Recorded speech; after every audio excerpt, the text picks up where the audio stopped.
Today on NewsWatch, storms slam the Midwest, snow and ice cover the highways, while Texas digs out of a deadly tornado. Plus, incredible new numbers from the abortion wars. 80% of clinics have closed down in the past 20 years. And not too long ago, Christian literature had to be smuggled into China. Today, Christian booksellers are flourishing in the world's most populous nation.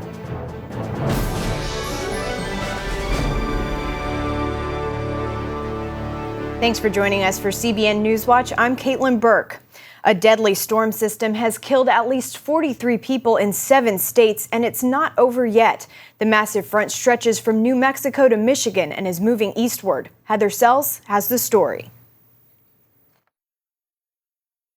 That's it! Oh my God, that's it! That's it! Just outside of Dallas, a tornado roared through the neighborhood of Rowlett. It tossed trucks and tore trees apart. Another twister hit the suburb of Garland. It was clocked as an EF4. I looked out my window and saw the funnel, and I just dove into the hallway. It was spinning just right towards us, and all you heard was just debris hitting the house, hitting the house, hitting the house. Survivors were thankful that their lives were spared. We're just very grateful that we're alive and that we're all saved. All this can be replaced. The tornadoes have killed at least 8 people in the Dallas area and injured dozens. And it's not just tornadoes. The same weather system has brought heavy snow and flooding to other areas. In northwest Texas, drifting snow has shut down Interstate 40 into New Mexico, and authorities are discouraging travel in 26 counties in the Texas Panhandle. In Oklahoma, the governor has declared a state of emergency because of blizzard conditions.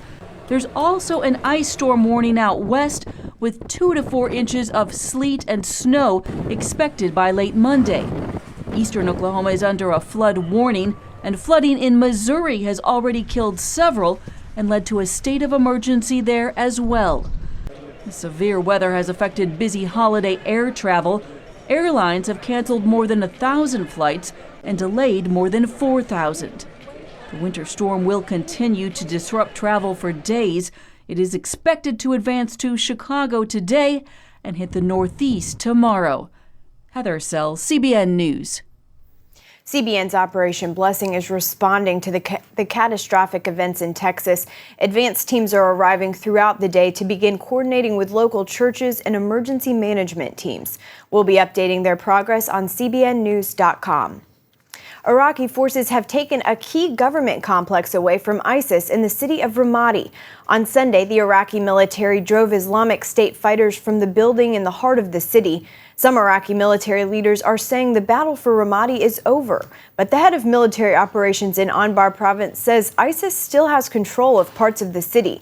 The Iraqi military, with help from the U.S. military advisors, launched the offensive last week after months of U.S. airstrikes. ISIS captured Ramadi about 80 miles west of Baghdad in May of 2014. A message claiming to be from the leader of ISIS issued a call to arms to the world's 1.5 billion Muslims this weekend. The voice claims to be Abu Bakr al-Baghdadi, rallying support for the Islamic State. The terror group has faced setbacks this year. Troops have been forced to retreat from strongholds in Iraq, and Baghdadi's second-in-command was killed. He said waging battle is a duty upon every Muslim and no one is excused. He also threatened to attack Israel and pledged to, quote, liberate Palestine. President Obama voiced his support for Iraqi Christians and other persecuted believers. During Christmas week, he told America that he and his wife Michelle are praying for suffering Christians. In a statement released by the White House, he said they, quote, hold especially close to our hearts and minds those who have been driven from their ancient homelands by unspeakable violence and persecution. Obama has been criticized by Republicans in Congress and on the presidential campaign trail for being too soft on terror groups like ISIS. Abortion will play a greater role in the 2016 presidential election. Activists on both sides say voters are more passionate and polarized than ever. Meanwhile, it appears pro-lifers are winning the war on another front. 4 out of 5 American abortion clinics have closed in the last couple of decades. Paul Strand has the stunning numbers from outside a clinic in Falls Church, Virginia. 81% of the nation's abortion clinics have closed. In 1991, there were 2,200 clinics performing surgical abortions in America. Now it's just 517. 2,200 down to 517. Anti-abortion group Operation Rescue keeps track of these numbers and says this is particularly good news because there's a correlation. When abortion clinics close, abortion numbers go down. Reverend Pat Mahoney of the Christian Defense Coalition on the significance of this steadily falling number. It shows that America's growing completely uncomfortable with abortion on demand. We're seeing not only the numbers of abortion reduced dramatically, but support for abortion reduced dramatically. Mahoney was joining other pro-life types in front of a building where abortions are performed here in Falls Church, Virginia. The idea was to sing Christmas carols and create such a sweet spirit in the atmosphere, abortion-minded women passing by wouldn't want to go through with the operation. It was a repeat of caroling here Saturday, December 19th. But the peace that day was interrupted repeatedly when abortion patient escorts kept yelling loudly at the pro-life people. They were doing abortions here on Saturday, so there were several escorts here. They came out and yelled at us several times. Police showed up, but rather than quiet the escorts, they warned the pro-lifers their Christmas carols were in violation of the city's noise ordinance, which also forbids loud talking and whistling. So it says here on 15 that there's no singing allowed? Yes, ma'am. After a religious rights legal group wrote the city, Falls Church backed down and said the carolers would be welcomed back. But those who went through the encounter with the police think Americans should know that even something as innocent as Christmas caroling can get you in trouble with the law if you're a pro-lifer. We were here praying and singing Christmas carols. We were here to share the joy of Christmas with people who were desperate to hear it. Here on this sidewalk, the First Amendment was struck down. We had to respond. What happens when the government says you cannot express your First Amendment rights in public? You go back and do it. Paul Strand, CBN News, reporting from Falls Church. Verse 2. Vonette Bright, the co-founder of Campus Crusade for Christ, also known as CRU, has died. Bright died Wednesday due to complications from acute leukemia. She was 89. Bright and her husband, the late William Bright, launched Campus Crusade for Christ in 1951. She also founded the National Prayer Committee to motivate Christians to unite in prayer for spiritual awakening in America. A celebration of life service will be held at First Presbyterian Church in Orlando on January 8th. Coming up, a nation where Bibles once had to be smuggled. Christian bookstores are now thriving.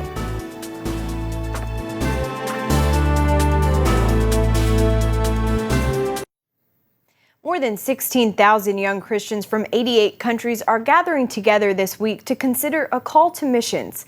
They're attending the Urbana 2015 conference in St. Louis, Missouri, where they can explore missionary careers. InterVarsity Christian Fellowship hosts the conference every 3 years. It has guest speakers, worship, and prayer for the global church. It started Sunday and runs through New Year's Eve. Owning a Bible in China was once illegal. For decades, missionaries smuggled tons of Bibles and other Christian literature into the communist country. But now things have changed. George Thomas tells us why in this story from Beijing.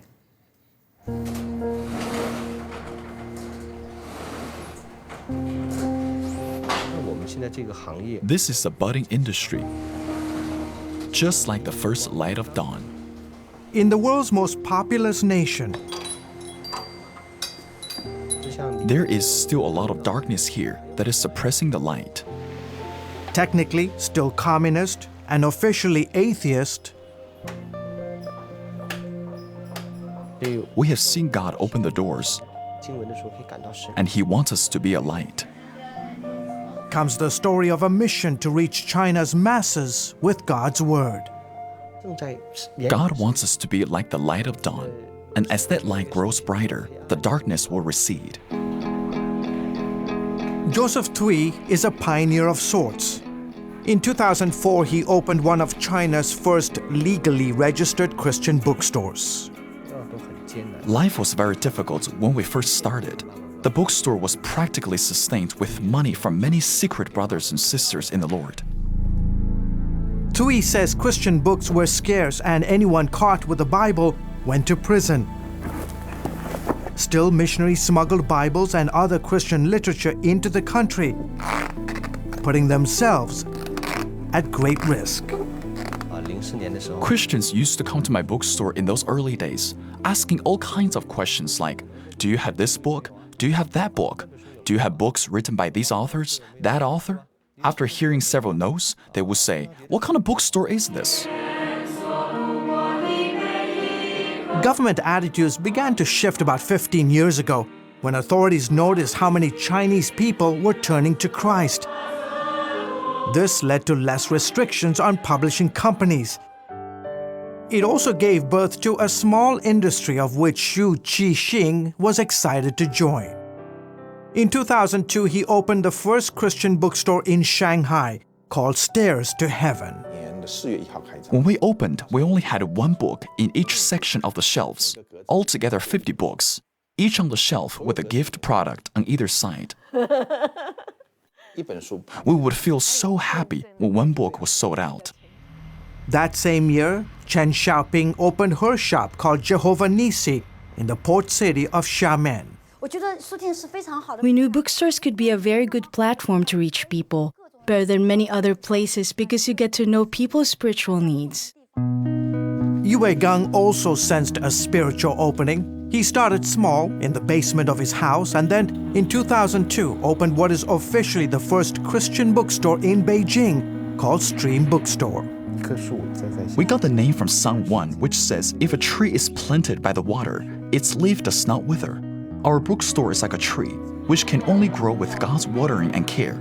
We invest a little, but our spiritual returns are many. Since then, Christian bookstores have flourished.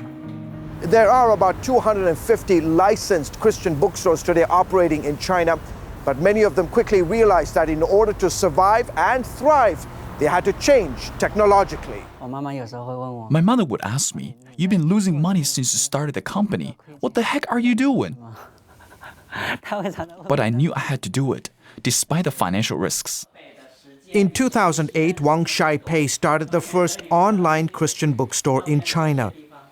Like the others, starting out wasn't easy, but Wang persevered. I prayed about it for 8 months. The more I prayed, the more I was sure of God's guidance. I knew the church and the gospel in China were rapidly changing, so it was the right time for promoting the ministry of the word. Christian bookstores have now become a place of active evangelism and outreach. In bookstores, you get to know all kinds of people from different places. You can help people connect with each other, make new friends, and bless each other. We're not in this to make money. We don't have a high input-output ratio, but this is about an investment into the souls of men. Still, Xu and others say the Christian publishing door is not completely open, and significant challenges remain. 2 years ago, Chinese authorities dealt a huge blow to Christian bookstore owners, severely restricting the number of Christian titles that could be published each year. It dropped from 200 titles a few years ago to 80 last year. As of this year, the government has only issued 20 titles.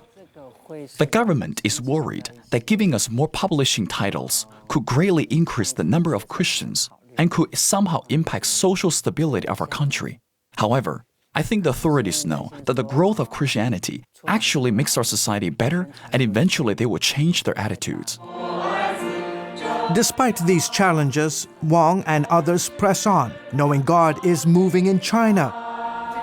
And all they have to do is to remain faithful. God will continue to hold us up by His grace and hold us until we complete the great vision. George Thomas, CBN News, Beijing. Up next, actress Kym Whitley lands the role of a lifetime and gives God all the credit. See what it's like to be raising Whitley next.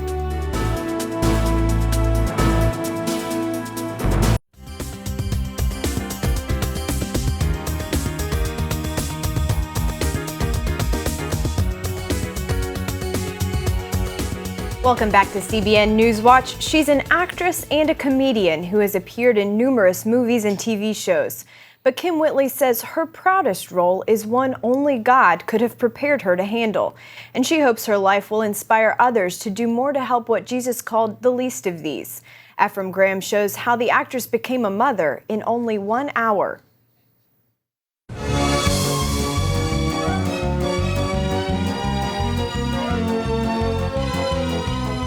Los Angeles is home to nearly 4 million people. A good number of them came with dreams of making it big in Hollywood. May I remind you that I told you to go tell Gabby how you feel. Actress and comedian Kym Whitley shared those dreams. I knew I was funny the first time I got a check. The first time I got paid for it, I was like, I must be funny. That confidence came early. Kym's parents encouraged it, and she took it with her after she graduated from college and moved to Tinseltown with only $50 to her name. It's taken years to land more than 40 film and 40 television appearances, but Kym doesn't call it hard. Hard is relative. What's hard? I look at other people's lives, their life, that might be hard. For me, if I want to be the spoiled brat, no, yeah, me trying to make it. Ooh, so what? I had to get on food stamps for a minute. So what? I had to do some jobs I wasn't comfortable with. No, it wasn't hard. I believe it's part of my journey. Her Hollywood journey began as a substitute teacher in Compton. It's a working class city with a troubled history and known as the birthplace of gangster rap. As I was teaching, I would find one student or two students, and the parents would say, hey, can you teach my child how to read over the summer? My little girl, she's out of hand. She's not listening to me. I don't know where she's going to end up. And then I would take that little girl. So it started then. That Compton connection moved Kym Whitley to invite young people to her home to mentor them. It was something her mother did when she was just a child. Kym even rallied her fellow comedians to help with something she called Comics for Kids. They hosted a sleepover where they gave each child the most popular thing to have at that time, a Sony Walkman. I got an email some years later, and I couldn't even believe it. And it was like, hi, Miss Whitley, this is Eric, and I just wanted to let you know that the one night we spent at your house changed me and my brother's life. I was like, what? He said, I just want you to know that you gave us our Walkman and we cherished it every day. But we both went to college and completed college because of you. You showed us a better way. Oof. And they said, see, that was so emotional. But I couldn't even believe that one night impacted these two little foster kids. And they were like, thank you, and please keep doing that. That girl has feelings for you. Even while juggling multiple television series, success only increases Kym's drive to help. My whole life, that people don't know because I'm so crazy. My whole life, I believe, is by divine order. Kym's mentoring days took an unexpected turn a few years ago when her phone rang. There was a hospital nurse on the other end. And within just 1 hour of that phone call, the comedian went from mentor to mother. Meet Joshua. One girl in particular I've been mentoring for maybe 15 years. And she had gone into the hospital to deliver a baby. And the social worker says, the birth mother has chosen you as the guardian for this baby. When that opportunity came, I was fearful and I had chills all over my body. I was like, I can't take a kid. I mean, I can take a puppy, but not a kid. But my parents were in town. And my mom and dad literally were like, okay, baby girl, why don't you go get this baby? This is truly your last chance at happiness. What? No, they were like, you don't have a man. Doesn't look like you got one coming. Your eggs is old, boo. You better go get this baby. This is crazy. This is the baby. Home video documents Joshua's arrival. Unexpected, but no accident. And I tell you this, the reason why this was divine, one of many reasons, was he came at a time when my parents were in town. They're never in Los Angeles. They were there for a period of 2 weeks. They've never stayed past a week. Then they said, we'll stay for a month. Then they stayed for 3 months because they were worried I was going to kill the baby. Okay, I didn't know how to bathe the baby or change the diaper, so they stayed with me. But 6 months later, my mother passed. How could that be planned? The time I spent with my mother and this baby. Kym's unscripted journey from mentor to motherhood Where's my side? You get one shelf. is the subject of a hit reality television series called Raising Whitley on Oprah Winfrey's network. It's a little lumpy. What's wrong? No, pancakes are supposed to be lumpy. If I'm gonna put my life and my son's life out for public display, it has to be to help people. So that was the decision, that I was safe and this would be a show that would help and bring laughter and hopefully some lessons. Lessons from a life Kym never really imagined, and a son Like bad guys. Okay. Kym can't imagine living without. I don't know how all this happened. It was supposed to happen. From charity work to a child to a great show, great career. Divine order. Ephraim Graham, CBN News, Baltimore, Maryland. Thanks, Ephraim. When we come back, CBN delivers Christmas to orphans in Peru. CBN's Orphans Promise is reaching children in need in Peru. Orphans Promise recently hosted a Christmas outreach for 1,000 children in Iquitos. The children received food, presents, and a special Christmas Superbook production. The event was held at an Orphans Promise supported children's village and training center, where at-risk children come daily for music classes, arts and crafts, sports, and Bible study. That's it for now on CBN NewsWatch. You can find more of our exclusive coverage of the issues you care about most at cbnnews.com. We hope you'll join us next time. Have a great day.